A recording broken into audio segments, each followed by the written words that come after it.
Magandang araw sa inyong lahat. Ako po si Alvin Barcelona at kayo ay manonood ng The Feast Light. Ang The Feast ay isang pagtitipon ng Light of Jesus Family na pinasimulan ni Brother Bo Sanchez. Ito ay nagaganap sa lahat ng sulok ng bansa at sa buong mundo kung saan may pagtitipon sa pangalan ni Jesus at nakakaranas ng pag-ibig, ng pag-asa at pagpapalalim ng pananampalataya na maaari nyo rin maranasan at gawin pagkatapos nyong manood sa pagbabahaginan o sharing ninyong magkakasama gamit ang mga reflection guides na ibibigay pagkatapos ng talk na inyong mapapanood. Simulan na natin ang ating feast sa ating panalangin. Sa ngalan ng Ama at ng Anak at ng Espiritu Santo. Amen. Sa araw na ito, tinatanggap ko ang pag-ibig ng Diyos para sa akin. Sa araw na ito, ako ay nagbubukas sa hindi masukat, walang hanggan at nag-uumapaw na kasaganaan ng Diyos sa buong sangnilikha. Sa araw na ito, ako'y nagbubukas sa biyaya, kagalingan at himala ng Diyos. Sa araw na ito, ako'y nagbubukas sa salita ng Diyos upang ako'y maging kahalintulad ni Jesus araw-araw. Sa araw na ito, aking itinatanghal na ako ay mahal ng Diyos. Ako ay lingkod ng Diyos. Ako ay makapangyarihang kampiyon ng Diyos. At dahil ako ay pinagpapala ko ang mundo sa ngalan ni Jesus. Amen. Sa ngalan ng Ama at ng Anak at ng Espiritu Santo. Amen. Our new series, this 5-part series, is Feels Why Your Emotions Matter. Ulitin ko, napakahalaga ang emotions natin. We need to acknowledge them. And I'm sure, kagaya binanggit ko, when I was preparing for this talk, it hit me as well. Dahil relate talaga ako dito. Our talk 1 for today is shame. Pakiulit, shame. Hindi Shane, ha? Baka may pangalan dito, Shane. Shame. And I know many of us, I'm also speaking to myself, we don't like to talk about shame. Ayaw natin pag-uusapan ng shame na yan. Iniiwasan nga natin eh. Diba? Pero we need to talk about it. Kailangan natin pag-usapan because even in our shame, God is there. Amen? Even in our shame, God is still loving us. Amen? Even in our shame, God is already embracing us. Amen? Nasa-sense ko na, parang na-awkward na kayo. But this is our one big message that I want you to anchor your heart, your mind, your spirit on today. Is this. Are you ready? Say, I'm ready. God's message for us is this.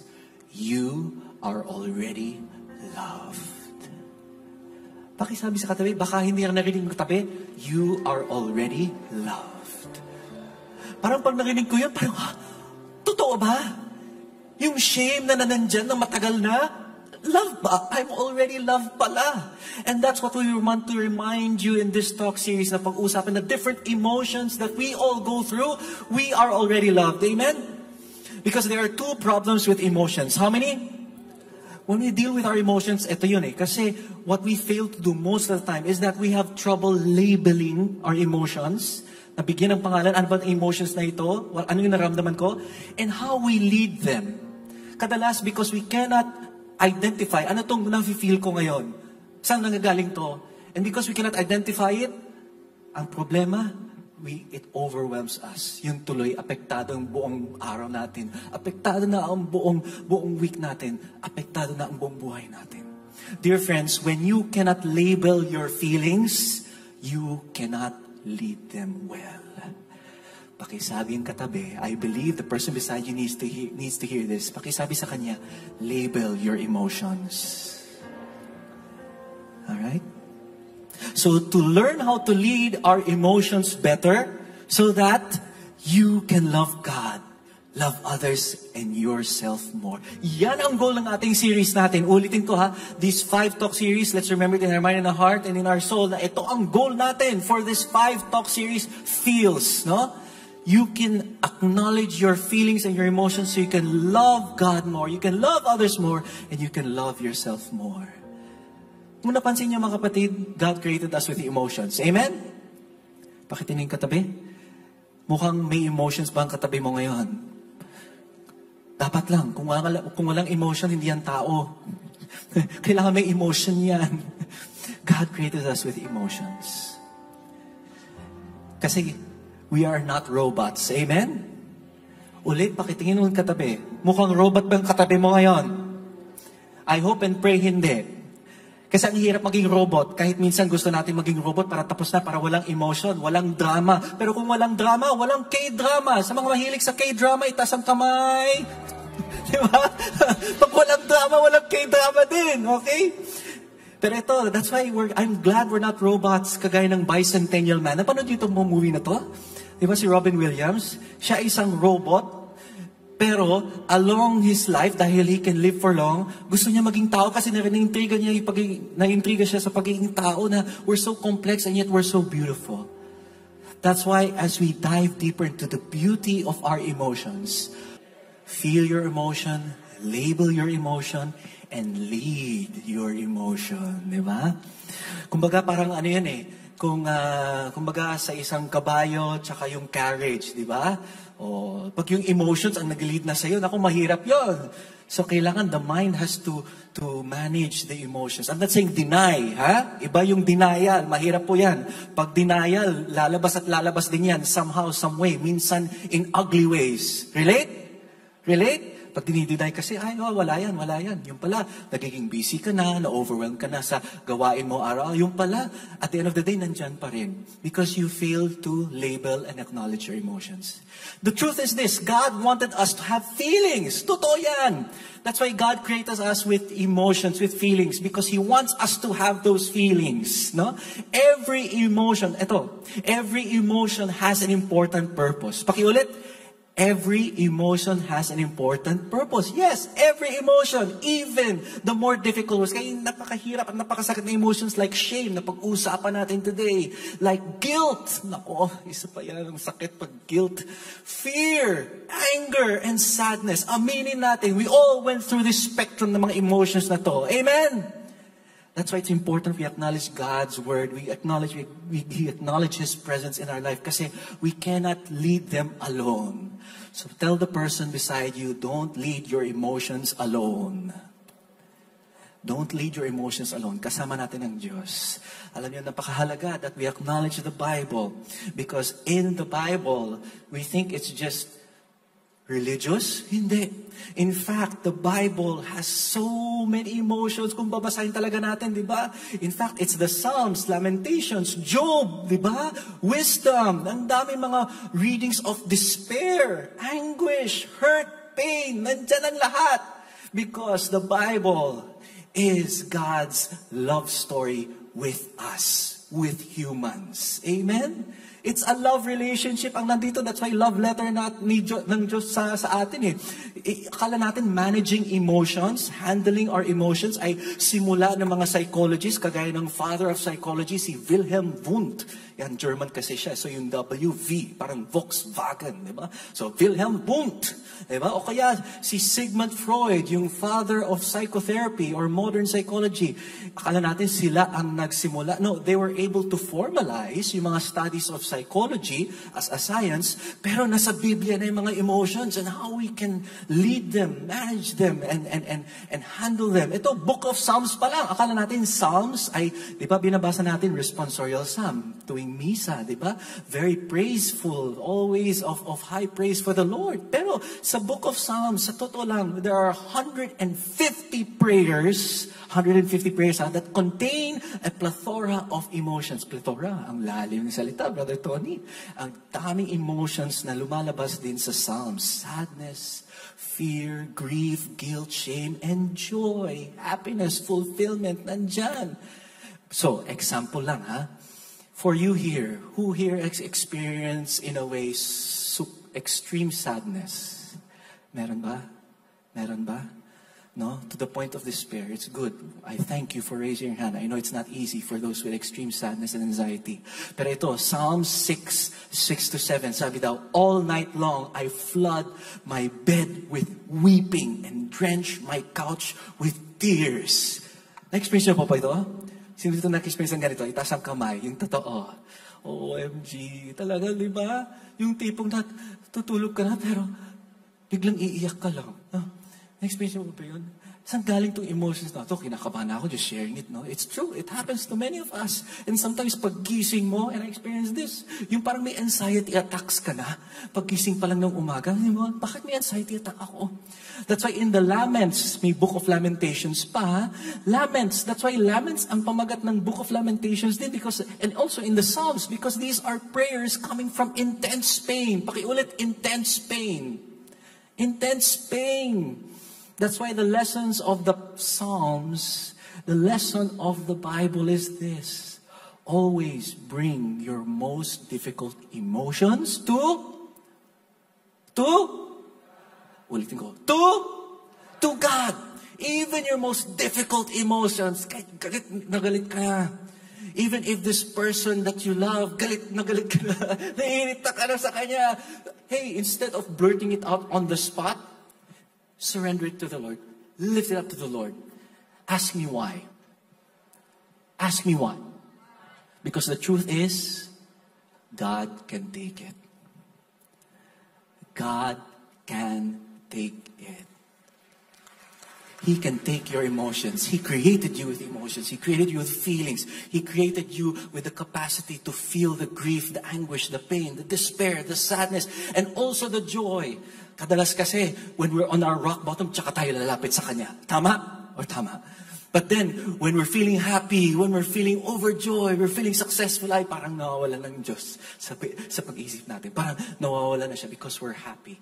But hey, in every emotion, whether high or low, left or right, sa gulong ng buhay, always bring it to the Lord. Psalms 149, 22-23 says, even when you're in your highest of high, ito ang ginawa ni King David, ni Haring David. They should praise Him with dancing. They should sing praises to Him with tambourines and harps. The Lord is pleased with His people. He saves the humble. And let those who worship Him rejoice in His glory. So if you're happy, if you're fulfilled, hey, don't hold it back. Mas lalo dito sa feast. Alam ko, minsan nahihiya tayo na taas ng kamay, mag-worship. Mas lalo pag if you're a first-timer. Uli, mga first-timers, nasan po kayo? First-timers! Thank you. Palapakan natin ang mga first-timers. We welcome you here, first-timers. First-timers, mamaya, kita-kits tayo dito, ha? Huwag kayo mawala, first-timers, ha? We want to welcome you officially to the feast. I was a first-timer myself. At yung una, sabi ko, ano to? Napaka-weird. Ano to? Spaceship ba to? Alien ba to? Bakit ka lang taas ng kamay? No? Nahiya ka pa, no? Sa una, ganun, okay, sige, na-enjoy mo yung music. Yung sunod na attend mo dito sa feast, okay, medyo ano na. No? But then you're overwhelmed. You feel God's love even more. You can't help but express it. Amen? Even those extreme emotions of joy and happiness, God welcomes those. That's why when you're filled with joy for the Lord, huwag yung pagilin ng sarili. Worship Him, love Him. But if you're on your downest of downs, hey, the best place to pray even more so is when you're on your knees and you're crying and you're down on your worst experience in life. Amen? At lumuluha ka na. Because just when you thought that God is far, those are the moments na napakalapit ang Diyos sa'yo. The Lord is closer to you than ever before when you feel that He is asleep or far away. Amen. Because here's the truth. Even God has emotions. God has emotions. Okay, para may ebidensya, no? May ebidensya sa ating Biblia. Sa Old Testament, medyo extreme ang mga emotions ni Lord, no? Pero here, God was filled with anguish nung nagkaroon ng yung flood. Anguish, ha? Hindi anger. Magkaiba yon. Anguish and anger sounds the same, pero magkaiba. Anguish is extreme sadness, extreme frustration. Hindi galit. Hindi galit. He was not angry. He was overwhelmed with sadness for the sins of humanity. At yung naging slaves, yung mga Israelites in Egypt, God felt a deep compassion. It took time bago dumating si Moises. But when the time came, the Israelites were freed, no? He felt deep compassion. Pero sa New Testament, si Jesus pa lang, when He was sad overlooking Jerusalem, diba? He was sad that the Israelites, even then, mas lalo mga Pharisees would not accept Him as the Son of God. Mas lalo yung nasa templo siya, di po ba? Nakita niya, naging marketplace na yung holy temple, marketplace, holy. Nagalit siya. But then, hindi yung reaction na galit on the spot, ha? He was really talagang yung rope, yung lubid na binuo niya, it took time because he was feeling his emotions bago niya nailabas. That's what people don't know fully. At mas lalo nung namatay yung kanyang kaibigan si Lazaro. Di po ba? The shortest verse in the Bible is John 11:35, which is Jesus wept. May emotions talaga ang Diyos. That's why, dear friends, again, I pray as we journey together through this 5-part series, we must learn how to label and lead our emotions, our feelings better. Amen? Paki-high-five yung katabi, tell the person beside you, let's be emotionally mature together. Diba? Napakahalaga yun, yung emotional maturity natin. When we deny our emotions, ito ang other side, ito yung mahirap lang. When we deny our emotions or misuse them, we don't honor ourselves. We don't honor ourselves. And we end up damaging our relationships and with others and even ourselves. Nagiging toxic na tayo. At nagiging toxic din tayo sa iba. That's why yung pag-burst natin, 'di ba? Yung triggers, may pinanggalingan yan eh. Hindi yan basta-basta lang na nandyan or lalabas lang. May pinanggalingan yan. So when was the last time you got triggered with anger? Yan. Huwag niyong sagutin, okay? It could be kanina lang bago pumunta dito, 'di ba? Or it could be kahapon, last night, kagabi, it could be last week. No? Or when was the last time you blurted a hurtful or cruel word or did something you now regret? Ako, siyempre, mahilig ako mag-drive. Minsan, ang hirap. Pag may biglang magkakat sa harap mo, mga ganun lang, Lord. Sige, Lord. Tapos gusto ko minsan ako lang mag-isa sa kotse kasi pag may nandyan yung misis ko, may kasabay akong servant, ako, ang hirap talagang all smiles na ako, no? Pero all the time, nandyan si Lord. That's what I remember myself. And I always remember this. Ito, naalala ko kasi when I was young, may nangyaring tragedy sa family namin. And I remember yung aking mother, no? I'm thankful to her for her wisdom. May binangkit siyang Chinese proverb sa akin that I will never forget. Sabi daw sa Chinese proverb na ito na na-share sa akin ng aking mother, if you are patient in one moment of anger, you will escape 100 days of sorrow. Totoo ba? Totoo ba? No? Imbes na gusto mo lang ilabas yung galit mo, di ba? Yung pala, after that, you will regret it. When was the last time, on the other hand, ito ang sunod na tanong ko, when was the last time you couldn't express your sadness, your anxiety, your fears, your guilt? Kailangan ba hintayin na makapag-confession bago i-share yung mga emotions na yan? Or can you share to someone, a friend, a light group member, a servant? No? Do you have people in your life na pwede mong i-share yung mga frustrations mo, yung hurts mo? I hope and pray you have. Ako, kahit isa lang na pwede mong tawagan kahit sa gabi. It's important. Because there are two extremes of the emotions, of this spectrum, no? Spectrum of emotions. How many? Two. There is the logical and there is the emotional. Okay? Alright? Because logical people tend to mistrust emotion. Dahil logical. May explanation yan, may dahilan yan. No?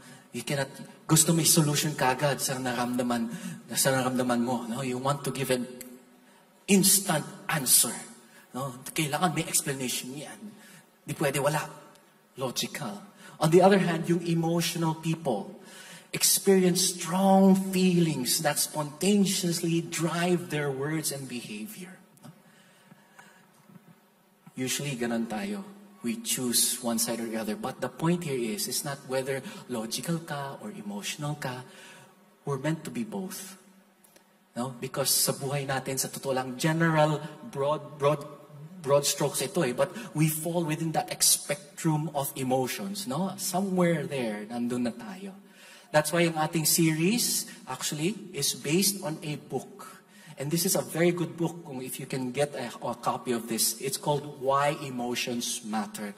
At ang nagsulat nito ay si Tristan Collins and Jonathan Collins, mag-asawa. And this is good. Why? Because yung si Tristan ay isang therapist, no? And she specializes in traumas. While si Jonathan, nakita ko to kasi siya ay isang co-founder ng Bible Project. If you watch Bible Project on YouTube, napakaganda. They crowdfund for their projects. Gumagawa sila mga animations of the stories and explanations of the Bible. So, napaka-balance ito. There's the scientific and then there's the faith-based approach. Di ba? So, excited na ba kayo? Excited na ba kayo? Malabel yung mga feelings na yan? And to lead them with the help of the Lord. If that's what you want, say, I'm ready. And now to give our message and our talk today, please welcome Brother Alvin Barcelona. Kung sinundan niyo yung sinabi ni Brother Tony, ang mga emotions po, natutunan natin yan sa psychology, are neither right nor wrong. You've got to acknowledge them and feel your feelings. They're neither right nor wrong. Talagang nararamdaman mo eh. Nalulungkot ka talaga eh. Nagagalit ka. Ang saya mo. But wait, mag-ingat ka lang.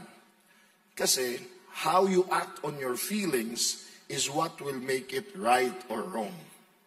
Ika'y magalit, natural yun. Pero dahil nagalit ka, nanapak ka, abay, hindi na natural yun. Kaya babantayan mo yung iyong feelings and emotions. Itong una nating i-identify, yan. You've got to label it because when you name it, you can tame it. I'm feeling of shame. Bakit nagsisimula pa lang tayo dito sa brand new series ng emotions, shame agad. Ay, malalim ang hugot nito. Ano ba yung shame? Shame is the intensely painful feeling of believing that you are flawed and therefore unworthy of acceptance and belonging. Lalim yan. Nahihiya ka sa sarili mo. Nahihiya ka sa pagkatao mo na feeling mo hindi ka nakatanggap-tanggap. Kaya ang dami ngayon ng mga epekto niyan sa iyong mga aksyon. Malalaman natin mamaya. Pati physically, nagmamanifest yan. Napakalaki po niyan, usapin yan sa mga Pilipino. Sa Tagalog kasi, hiya. O hindi ba? Kaya yung mga salita nating, walang hiya ka. O kaya, mahiya ka naman. O kaya, wag mong bibigyan ng kahihiyan ang pamilya natin. Tayo mga Pilipino, big sa atin yung anong sasabihin ng iba. At minsan nga, pag marami sa inyo nag-a-abroad, makukumpara nyo ang Pilipino or Asian daw in general, talagang medyo withdrawn tayo Medyo may hiya tayo Kaya mamaya titignan natin saan mabuti yan, saan hindi mabuti. Dahil yung hiya natin baka bumabaybay sa prudence, pero bumabaybay sa false humility. Di ba? Titingnan niyo yung mga Amerikano, halimbawa, di ba? Pag may bago silang kotse, di ba? How are you? I feel great. I've got a new car. Oh, tapos ang sagot sa inyo, good for you. I'm proud of you. Di ba? Tayo sinabing, di ba? Uy, may bago kang kotse. Hindi, iram lang.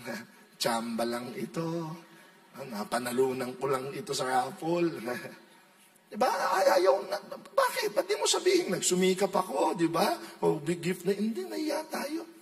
At lalong-lalo na pagkainan, di ba?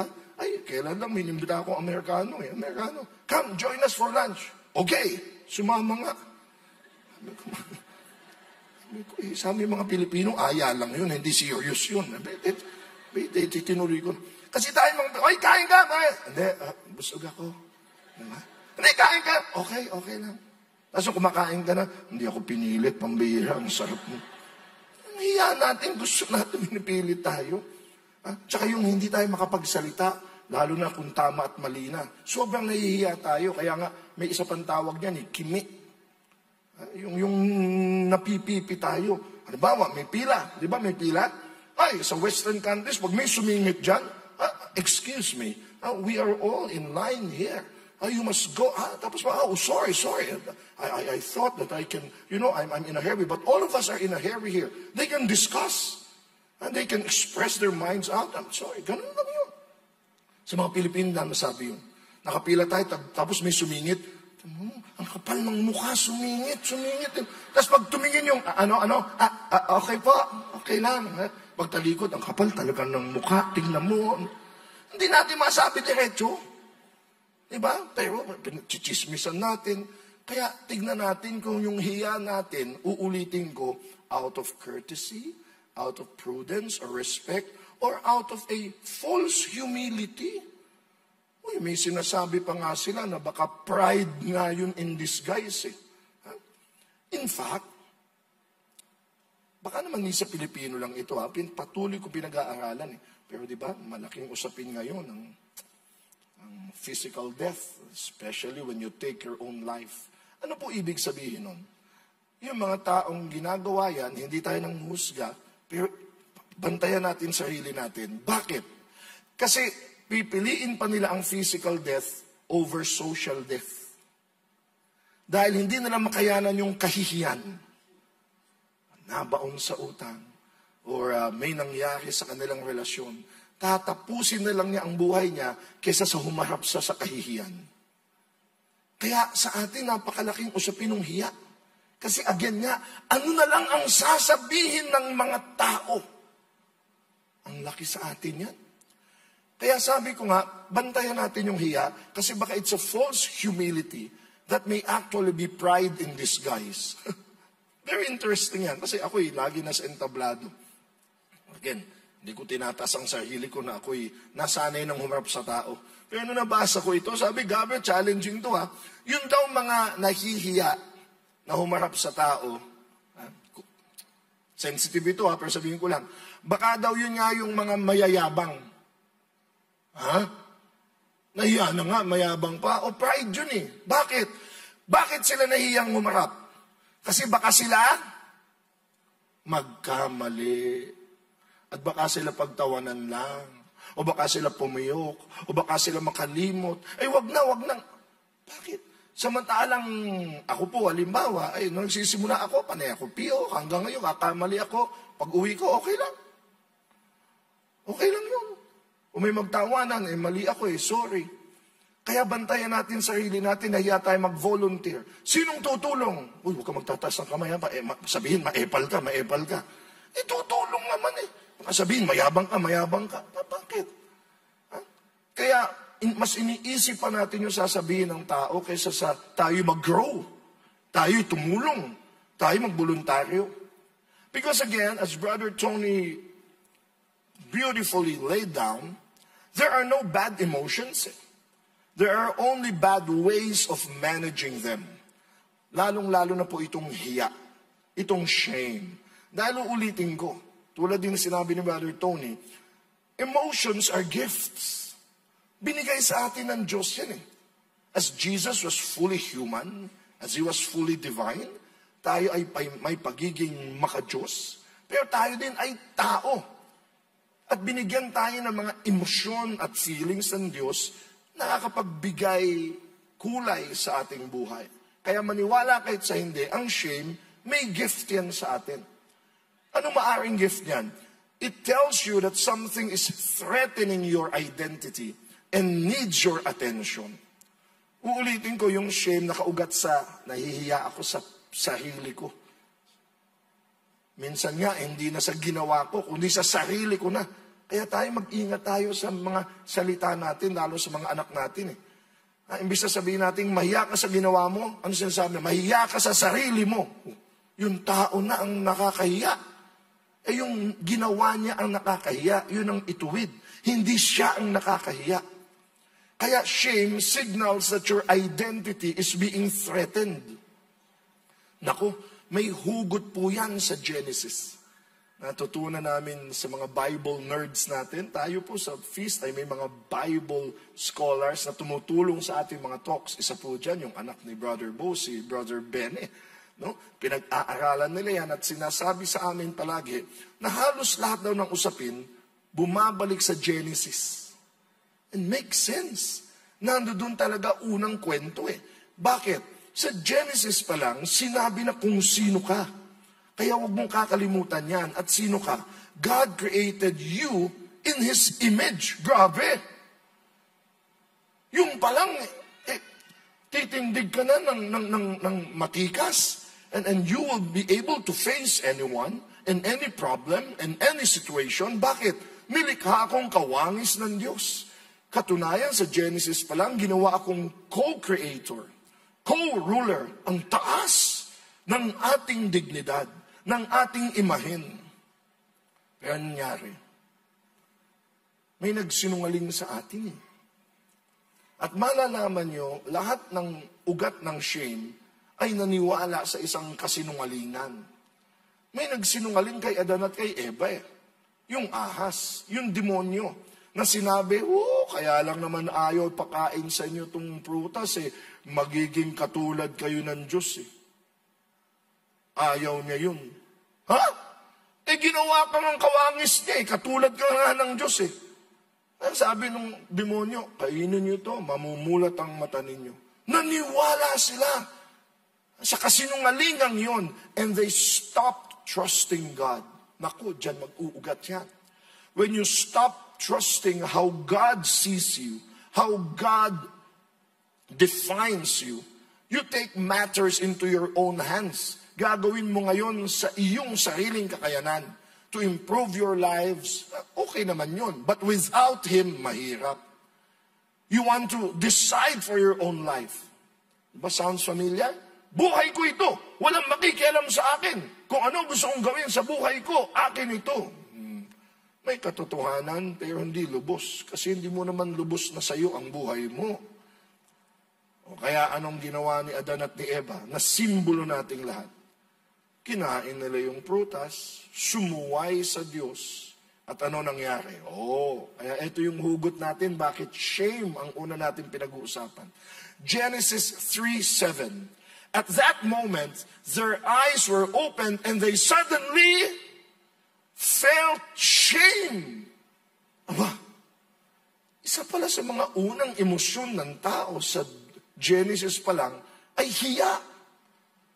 Nung kinain nila yung prutas, di ba, bago yun. Wala nga silang mga damit. Again, I don't want to go deeper into this, but these are all symbols.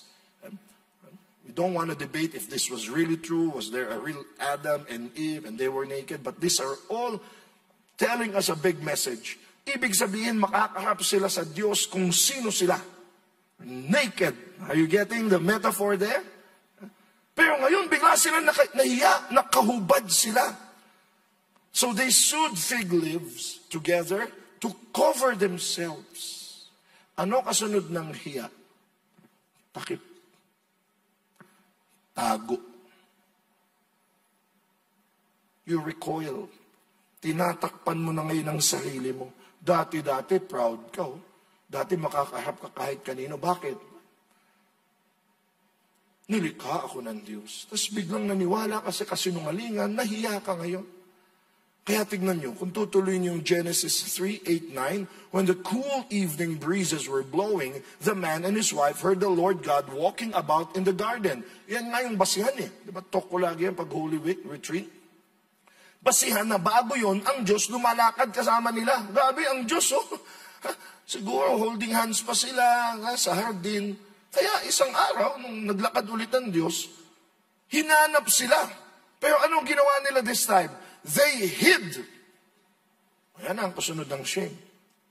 Tatakpan mo, magtatago ka. They hid from the Lord.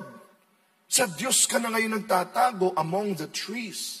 Then the Lord God called to the man, where are you? Yung simpleng tanong na nasaan ka, takot na sila. Nalagot na, hanap na tayo na. Baka naman yung tawag na yun, tawag ng isang ama na naghahanap sa kanyang anak, nag-aalala. Baka dati silang, pag nandiyan ako, excited, Daddy, Papa, andito na, walking na tayo. But ngayon, nasan kayo? Tatago na? Pero kita nyo, familiar tayo dyan kasi pag tayo may nagawang hindi tama, kahit konting tanong lang, agad, di ba? Sensitive tayo. Halimbawa, pag natanong ng asawang lalaki, yung asawa niyang babae, Honey, yung binigay ko pala sa yung pera nung isang linggo, hindi mo na ako pinagkakatiwala, pinagdududahan mo ba ako? Kung gusto mo, ikaw na humawak ng pera. Tinanong ko lang kasi baka kulang, dadagdagan ko nga. Diba, parang init ng ulo mo kapag merong O kaya yung asawang babae, tinanong lang, tinext yung asawang lalaki, ha? Sweetheart, saan ka na? Aba, tumawag ka na. Nagdududa ka na sa akin ngayon, matapos ko mag-overtime, nagpapakamatay ako para sa'yo. Tatanong-tanong, nasaan na ako? Honey, papainit ko lang kasi yung ulam mo kung malapit ka na. Minsan yung simpleng tanong na nasaan ka, pag may tinatago ka, pag nahihiya ka, biglang mag-flare up into a string of emotions. Kaya anong sabi ni Adan? Where are you? Tatay na naghahanap sa anak. Anong sagot ni Adan? I heard you walking in the garden. I hid. I was afraid because I was naked. Parang anak din yan. Pagkuhanan ng card. Pag mataas ang grade mo, 99, 98, ay, sarap umuwi. Nasa kanto ko pa lang, Mami! Daddy, grade ko! Honor ako! Ang sarap umuwi. Ay, anak! Pero pag ang grade mo, mga 72, 73, gusto mo na magpaampon sa ibang pamilya. Paano ko uuwi nito? Tapos ang dami mo nang iimbentong kwento. Anak, bigayan niyo ng card. Ay, postpone po, postpone. Hindi na daw bigayan ng card ngayon. Online ngayon eh. Sasanga-sanga na lahat yan. Why? Because at its core, shame is always fueled by a lie. Nagsimula yan sa kasinungalingan tungkol sa'yo na pinaniwalaan mo. Kaya, sabi nga ng mga eksperto, it's 10 times harder to remove self-labels versus labels given by others. Kaya ulit tayo, mga magulang, tayong persons in authority, mga teachers, kahit kami, mga preachers, mag-iingat tayo na sasabihin natin sa mga tao. Pag sinabi natin sa ating mga anak, pag sinabi natin sa ating mga estudyante, bobo ka, tanga ka, wala kang alam, wala kang pag-asa, wala ka na. Sinabi mo sa kanya ng grade 1, 45 years old na siya, inuulit-ulit pa niya yung sarili mo. Ingat tayo. Sinabihin ako nanay ko noon, bobo ko pinanindigan ko na. Sinabihin akong teacher ko noon astig daw ako basagulero daw ko, I will prove her right. Ingat tayo. Ang hirap, wala na yung nagsabi sa'yo. Pero ikaw, inuulit-ulit mo sa sarili mo. Yun daw ang mahirap tanggalin. Ikaw na nag-replay at nag-rewind sa sarili mo. What's the truth? From the very start, God already made you like Himself. Kaya dapat laging babalik at babalik dun Filled with infinite beauty, skill, energy, creativity, holiness. Ilang beses ko nang pinanood sa inyo yung Lion King, hindi ba? Anak si Simba ni Mufasa, anak siya ng hari. Excited na nga siya dahil siya susunod na magiging hari. Pakanta-kanta na nga siya ng, oh, I just can't wait to be king. Di ba? Kaso nagsinungaling sa kanya yung tito niya, si Scar. Namatay yung tatay niya sa harapan niya.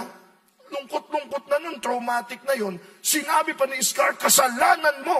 Ba't namatay ang tatay mo? Kasi nililigtas siya dun sa stampede Parang ako lang may alam ng kwento nito. Napanood yun naman, no? Kaya naniwala si Simba, tumakbo na, run and never return.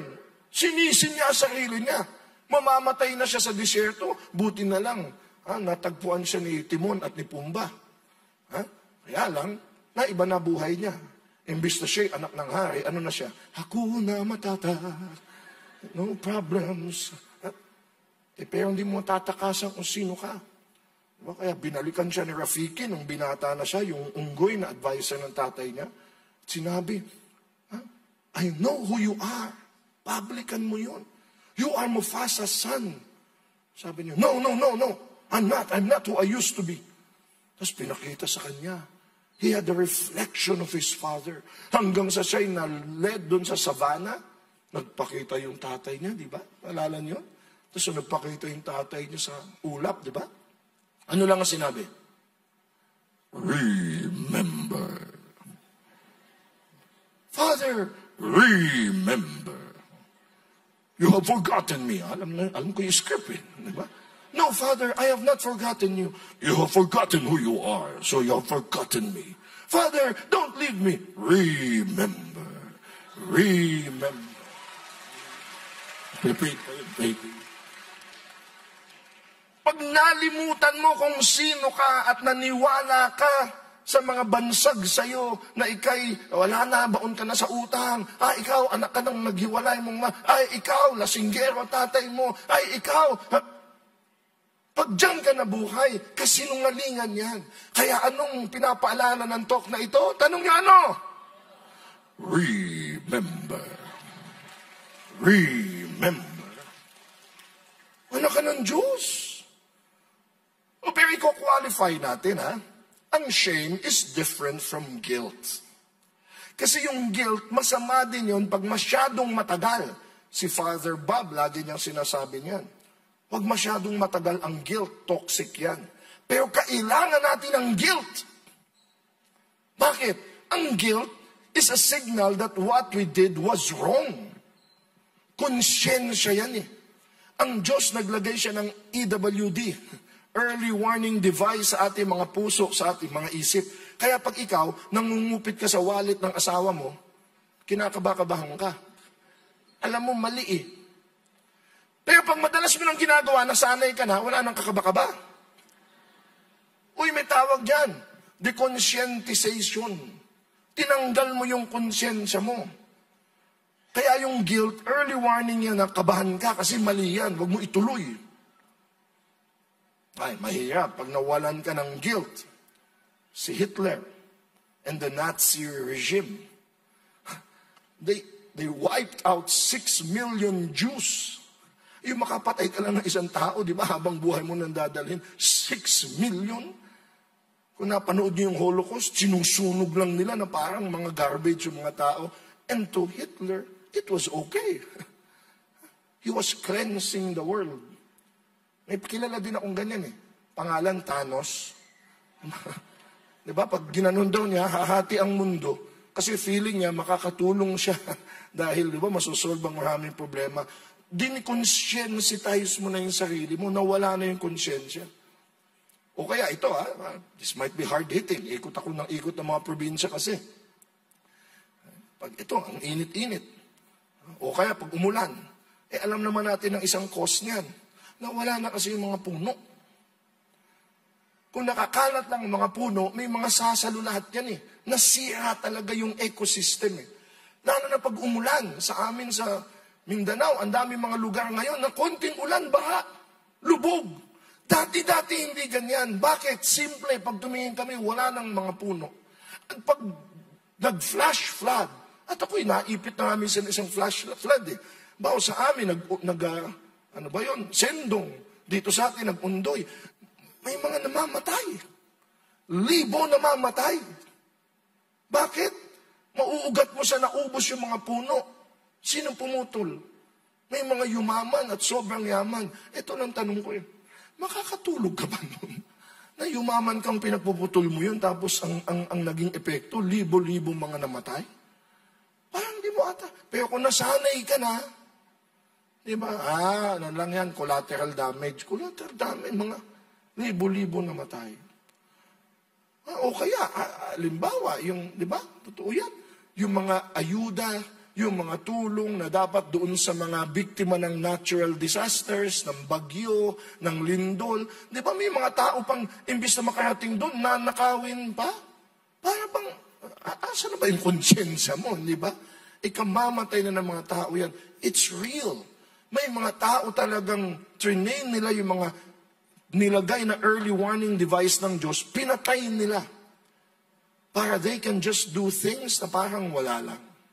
Kaya, don't get it wrong, but guilt is good. Again, wag lang masyadong matagal. I'm gonna talk about that later on. But initial guilt is good because it makes us run to God. So He can repair us. Kaya pag mayroon na tayong gagawin na nakukonsensya tayo, dasal. Ano sinasabi ng Diyos sa akin dito? Konsulta sa mga tao na maaring mailagay ka sa tama at sa tuwid.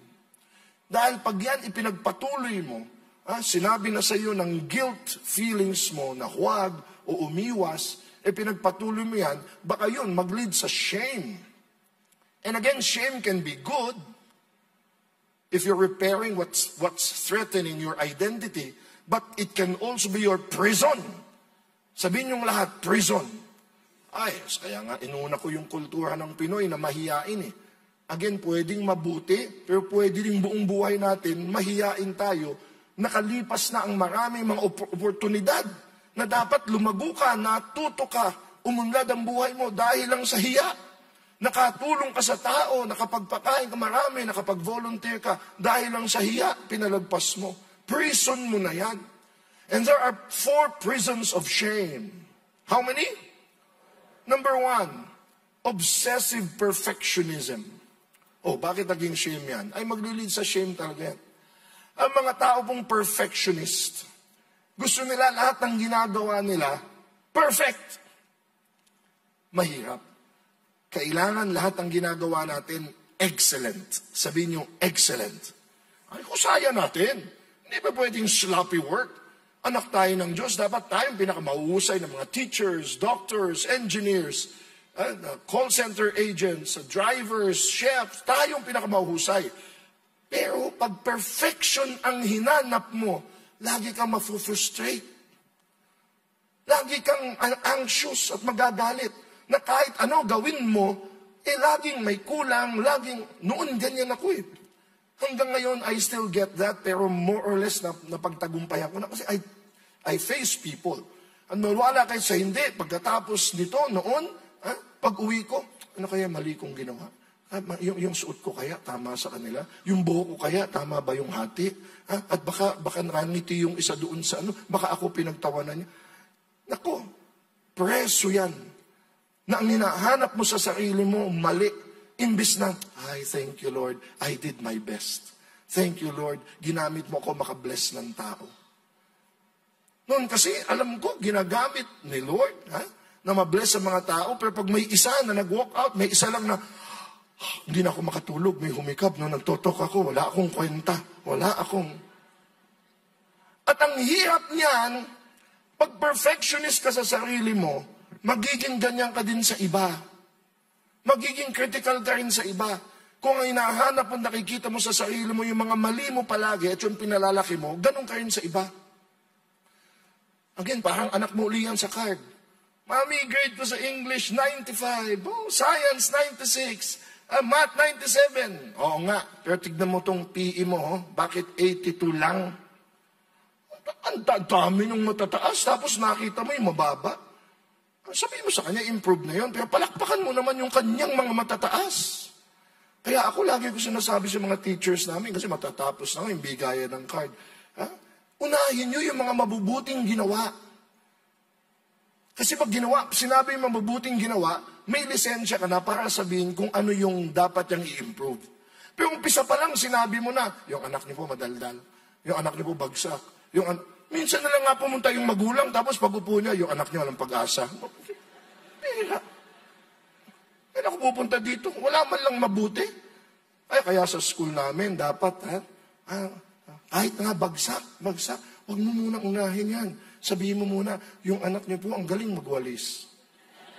Mayroon namang mabuting ginawa yun hindi ba? Tapos pag sabi mo, yung anak niyo po, naku, talagang ang masipag, masinop talaga, salamat. Opo. By the way, bagsak po siya sa math, sa science, at least meron ng may pondo. Tinuturo ko din yan, deposit, withdraw, deposit, kahit sa mga anak niyo, sa asawa niyo, sa mga empleyado niyo, kasi meron namang mabuti. Bugbugin mo, punuin mo muna ng mabuti kasi may mabuting nagagawa siya. Para may lisensya ka ngayon para sabihin sa kanyang, ang galing-galing ng ginawa mo, ang galing mong kumanta, ang galing mo sa tao. At saka mo sabihin, pero ang baho ng hininga mo. At least carry. Gets nyo? Kaya, perfectionism may be a prison for you and you are imprisoning others too. Which will lead to shame. Ang susunod yan, magiging shame-based identity. Ang pagkatao mo. Ano yung shame-based identity? Yan na. Yung buong buhay mo, hiya. Shame becomes a problematic mindset. Ano po yan? Yan yung mga sinasabi kong, kaya lagi kong pinapaalala, nadinig yun na ito, pero sasabihin ko ulit. Sabihin yung lahat ito, I may have failed, but I am not a failure. I may have committed mistakes, but I am not a mistake. Kaya malaking pagkakaiba yun eh. May ginawa siguro ako nakakahiya. Kakahiya naman talaga eh. Pero hindi ka kahiyahiyang tao. Kaya hiyain mo siguro yung ginawa niya or yun ang sabihin mo na ayusin niya, pero wag yung tao. Alam niyo, pag nabuhay ka sa hiya, ang daming manifestation niya. May mapakita ko sa inyo litrato. Unaan niyo sino yan. Ako po yan. Cute ko, no? Nagtataka sa, ano nangyari? Pero nung tinitingnan ko po yung litrato ko, wala na akong litrato ng bata ako eh. Kaya pag may mga nagpo-post na, Alvin, ikaw to, mga kamag-anak ko, uy, treasure sa akin yan. Alam niyo, may problema po akong isa hanggang ngayon dala-dala ko eh. Tanong niyo ano? Yung posture ko. Halos 6-footer po ako eh. Pero lagi ako napansin nyo. Kaya kahit pag nagpapakuha sa akin litrato, pag tinitignan ko, lagi sinasabi, ba't hindi ako tumayo ng lagi ako? Kahit pag umaharap ako sa mga tao, kasama ko sa brother boss, sa brother Aaron, lagi ako nakagano. Gali ko yun. Tapos nakita ko nung bata pa pala ako, nakaganyan na ako. Tapos inugat ko. Kung bakit kaya? Is it just my posture? Dapat talaga i-train ko sarili ko, posture ko. Hanggang sa nabasa ko, minsan daw nagmamanifest kahit sa ating itsura, yung mga traumas natin. Kaya yung libro sabi ni Brother Tony, ang emotions are rooted on traumas. Alam niyo kung bakit? Bata pa lang ako na naghiwalay yung mga magulang ko eh. Ngayon, parang normal na lang yan. Pero nung bata po ako, nung naghiwalay ang magulang ko, yun yung mga panahon na pag naghiwalay ang magulang mo, tinatago ka. Lalo na't daddy ko politiko, mami ko teacher. Nung naghiwalay sila, dinala ako sa probinsya para hindi pag-usapan. Skandalo yun eh. At nang dumating ako sa probinsya namin, mayabang nga ako, galing ko Maynila. Di ba, nung unang panahon, pag galing ka ng Maynila, pinag-usapan, uy, si Alvin, galing Maynila yan. Pero alam niyo naman, sa probinsya, alam ng buong barangay ang kwento ng bawat isa. Kaya, uy, si Alvin, oo, yan yung anak ng naghiwalay na magulang. Tapos yung iba dinidiretso ako, tandang-tanda ako yun. Grade 4 lang ako nun. Oh, ikaw yung hiwalay ang magulang, no? Sino ng, yung tatay mo ba ng babae? Yung nanay mo ng lalaki? Naku, kawawa. Binansagan ako. Ito, totoo to ha. High school na ako, gusto ko maging pare. Naging preacher na nga siguro ako, nag-philosophy pa nga ako. Gusto ko maging pare. In fact, nag-apply na ako ng seminaryo. Pero that was also a time, hindi ko alam kung tama o mali, pero noon, bawal daw maging pare yung mga anak ng mga hiwalay ang magulang. At least doon sa mga pinapasukan ko. Kaya parang label, di ba? Na parang trauma sa akin na hiwalay magulang. Iwanan ako ng mga magulang. Kaya siguro lang, o baka naman palusot ko lang yun na dapat I stand straight. Pero totoo yun eh. Yung mga tao halimbawa, hindi lahat pero yung sinasabi yan sa libro na hindi makatingin ng diretsyo. Naging parang may iniiwasan. Yung iba nga parang nanginginig pa. Yung iba nga parang pinagpapawisan pa. Ay, totoo yan sa mga taong halimbawang, lalo na dito sa atin, stigma din ang utang. Napagdaanan ko din yun. Nadinig niyo marahil yung kwento ng misis ko nung Grand Easter. Kami ay naloko. Pero dito sa atin, grabe po. Kaya una sa lahat, iwasan sana nating mangutang. Pero kung di natin maiwasan, tayo ay magbayad. At kung di tayo makabayad, humarap tayo sa pinagkakautangan natin at makipag-usap. Tama po? Pero sa mga pinagkakautangan, kung nagbabayad naman ito, huwag nating hinihiya. Kaya relate po ako doon sa yung mga Facebook, tapos sinasabi, itong taong ito, naku, pinapatay mo yan. Social death yan.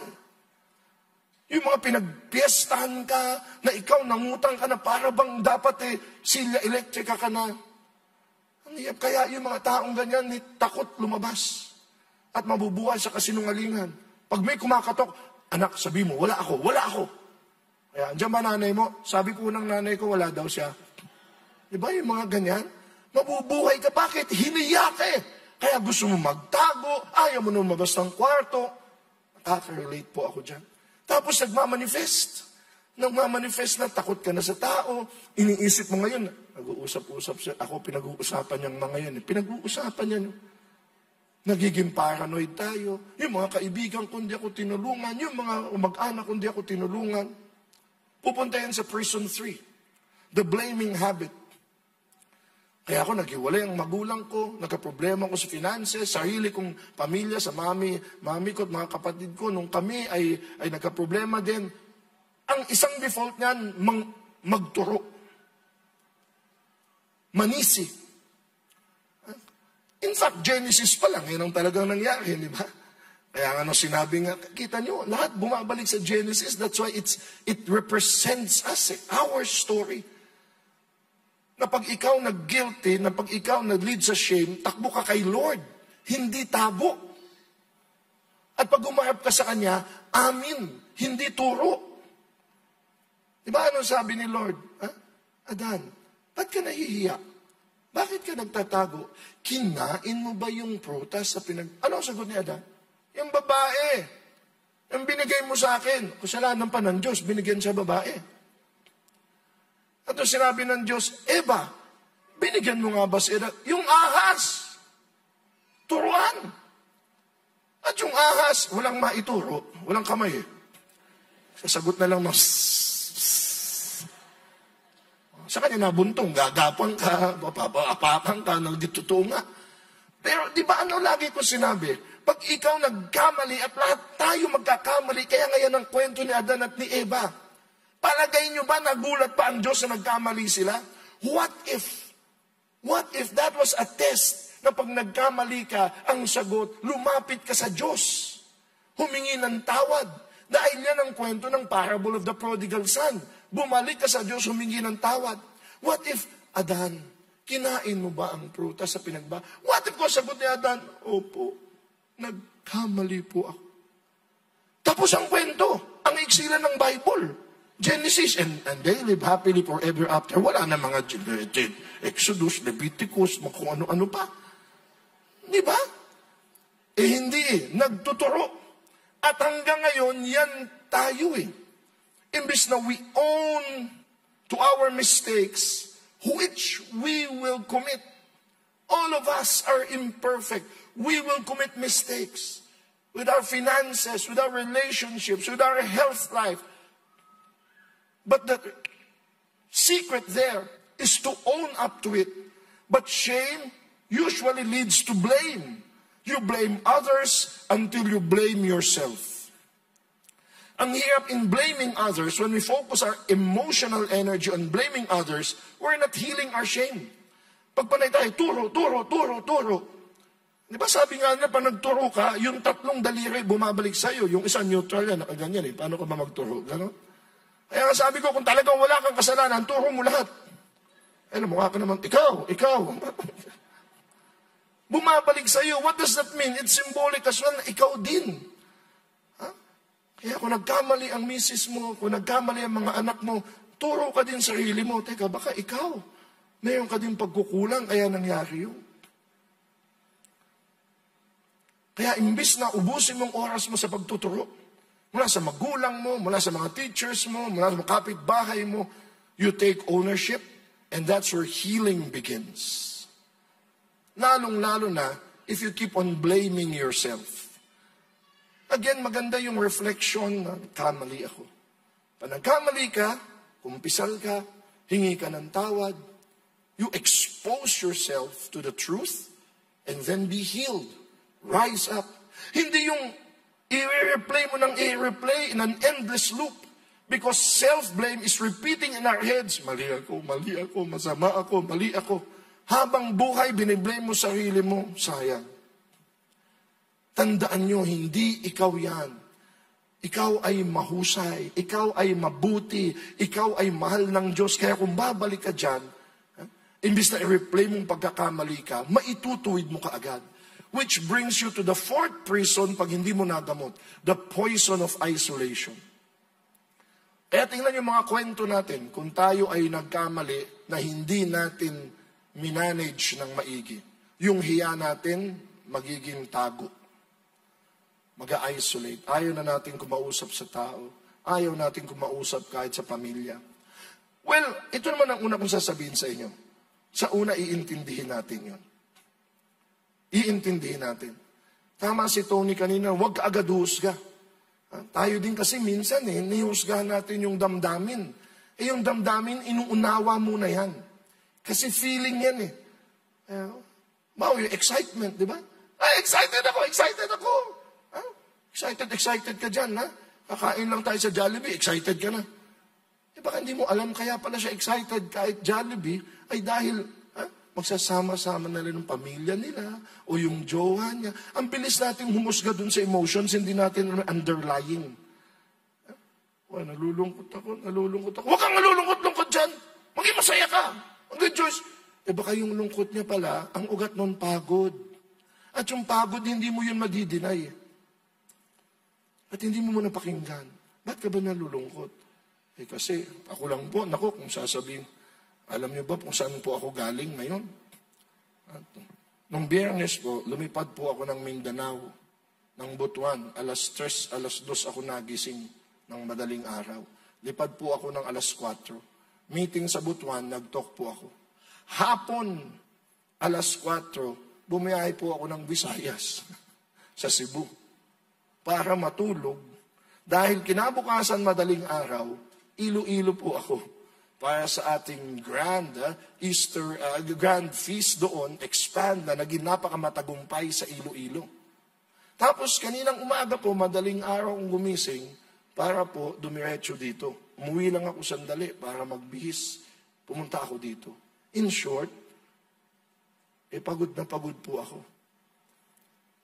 Pero sinasabi ko sa sarili ko, yung emotion ko ng pagod, walang kinalaman sa emotion ko ng joy na ako'y magpakita sa inyo dito.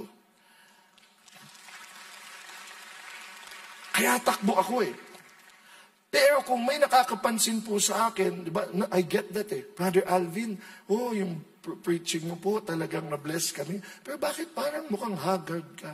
Parang wala kang tulog. Sabi ko, mali po kayo. Hindi po parang wala talaga akong tulog. Kaya pagpasensyahan niyo po, yun ay katotohanan. Kaya minsan po, again, bago natin husgahan yung emosyon, bago natin husgahan yung kanyang di makatingin, nagtatago, pinagpapawisan, baka may dinadala. Yun muna na intindihin natin. Ang init, ang pagod, it's real.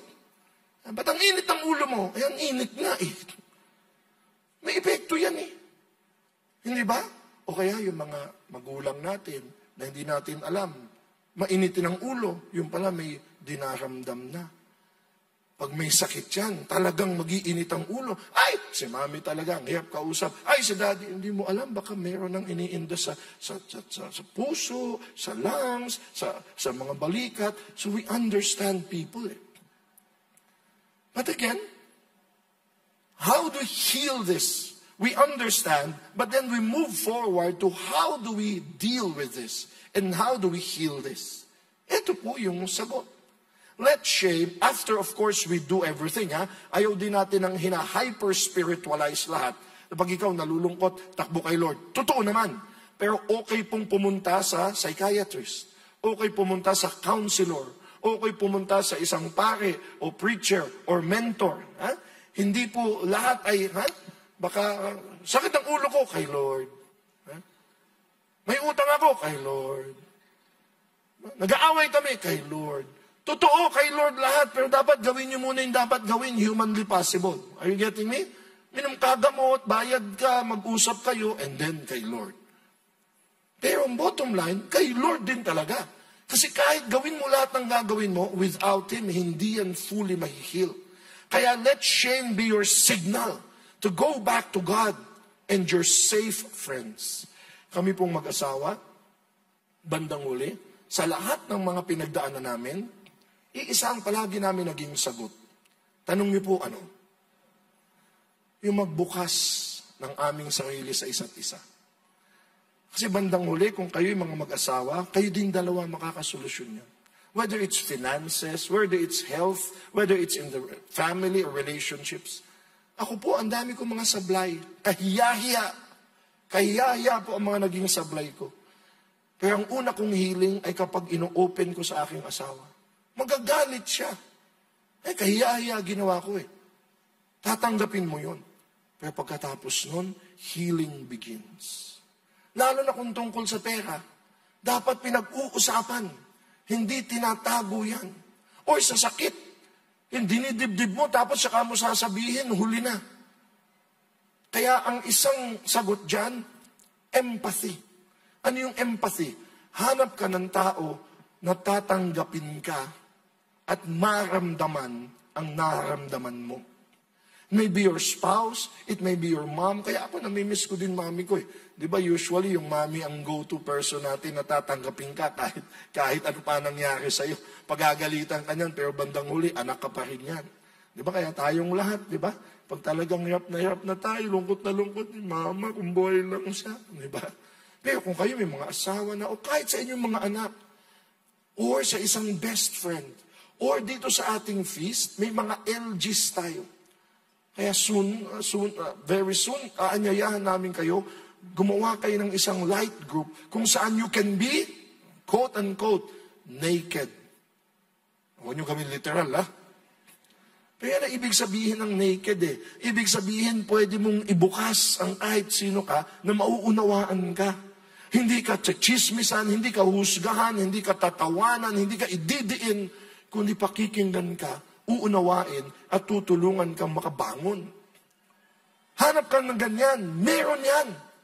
Yung mga iniisip po na dead end na sa buhay nila, nakalimutan lang lapitan ng isang taong maaring yakapin sila.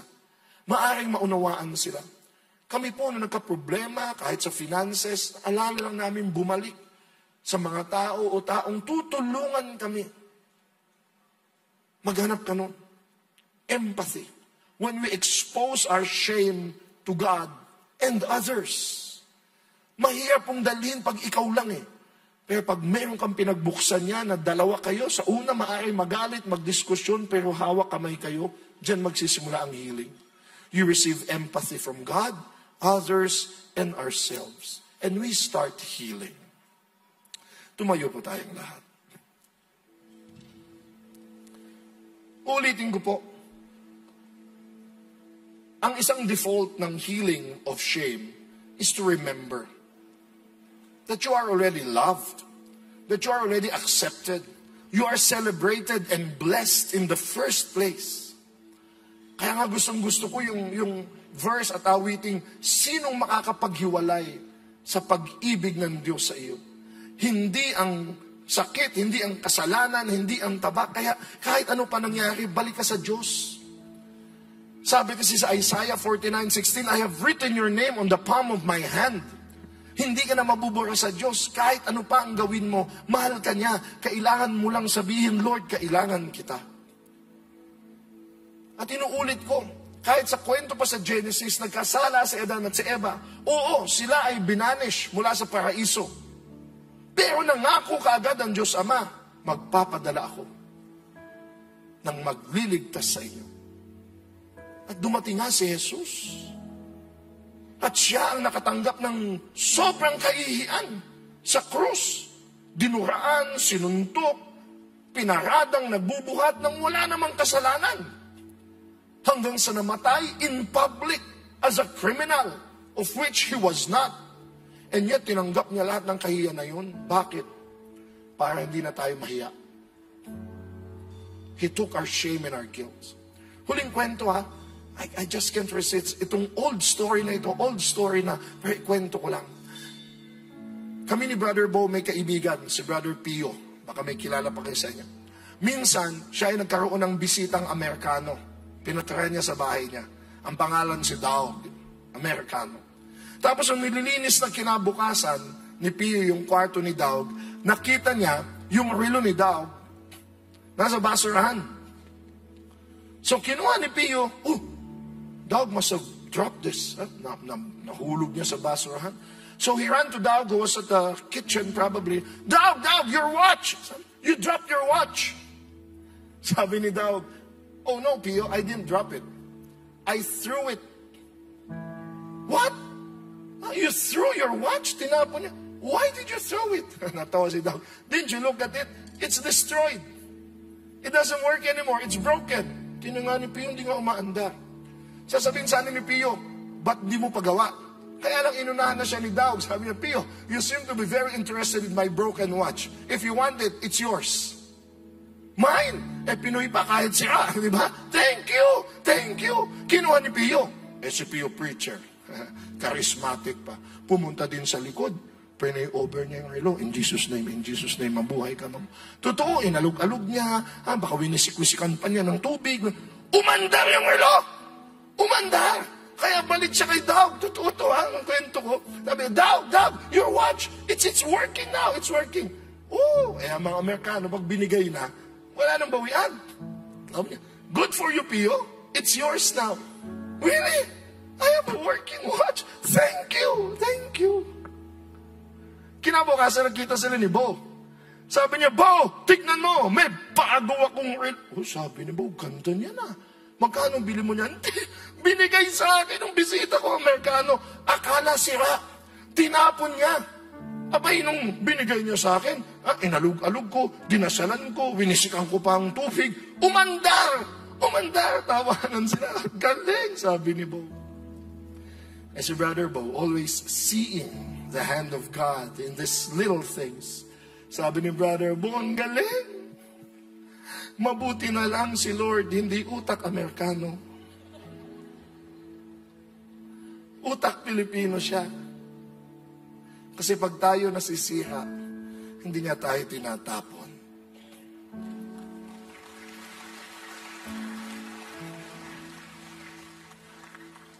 At kung tayo man ay nasira at tinapon tayo ng mundo sa kahihiyan, kahit pa ng mga kaibigan natin, mga kamag-anak, binasura tayo, ang Diyos, pupulutin niya tayo. Aalog-alugin. Dadasalan. At gaganang ka ulit. Bago ka ulit.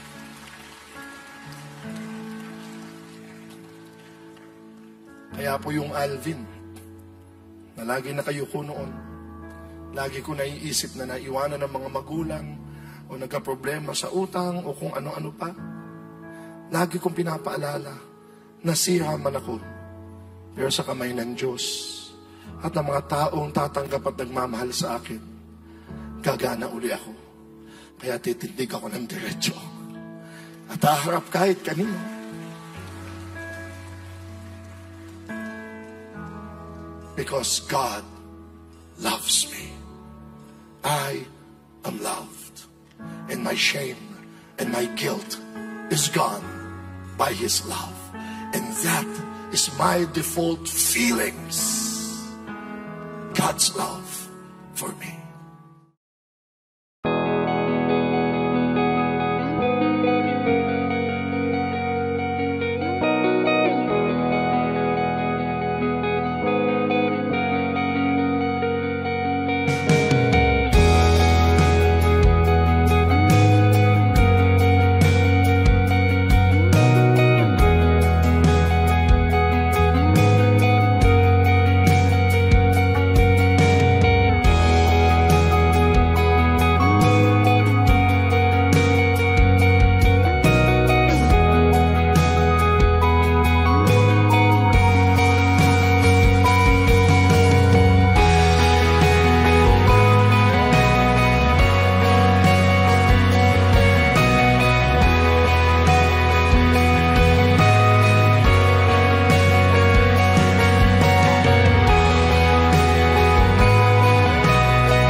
Jesus, I offer with my full trust and my full love. And I believe you will bless me more so I can give more. In Jesus' name, amen.